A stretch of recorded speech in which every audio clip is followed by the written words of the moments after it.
be the public defender for a young fellow who was caught red-handed in a breaking and entering situation here in the county. I was trying to figure out some sort of a defense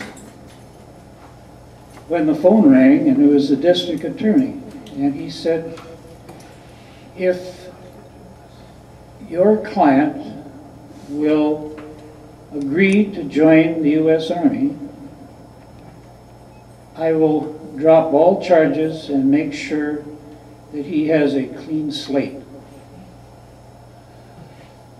Well, I offered this to my client, and he readily agreed that he would go and join the Army.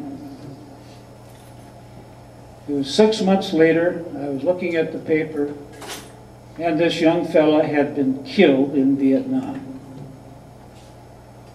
A few years later, we happened to be in Washington, D.C., and we went to the Vietnamese War Memorial, the wall, and they had these gals there with the big books at that time, and I gave this one gal the name I was looking for, and she told me exactly where in the wall that I could find the name.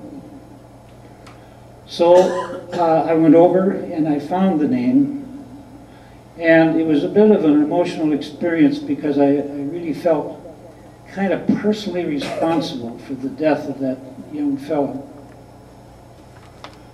But anyway, if you've never been to the Vietnam War Memorial, I highly recommend it. It gives you an emotional feeling. It's hard to describe, but it makes you realize when you see the lives that were lost, and each of them enumerated by name, you realize the true cost of war. Now, I'd like to turn over the program to Norm Tenzing, who is going to moderate the panel discussion tonight. Norm is a longtime member of the of the St. Croix Falls Historical Society, and also is a member of this Legion post. At this time, would you take over, Norm? Thank you, Duran.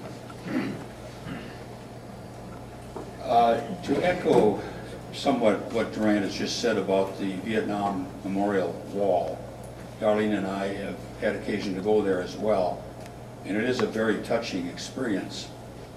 And having seen that wall and seen the simplicity of its design, it was such an interesting thing to know that it was designed by a young Asian woman, the very type of people that our people were at war against in Vietnam. Tonight, this is kind of a microcosm of what's happening all over America. Programs like this are happening that will honor Vietnam veterans. As Duran pointed out, tomorrow night in Barron there's a similar program going on that we're conducting tonight. I'm not sure if it's exactly the same format, but it is good that these people are being honored. I also want to tell you that we in our society have interviewed all of these veterans on the panel tonight previously. So most of the questions that we will be giving to them will not be from the blue. They will be able to understand that they've done that before, and they will be fielding these questions now for posterity and for you to share in their experiences in the Vietnam War. So I just want to tell you a little bit about each of these men.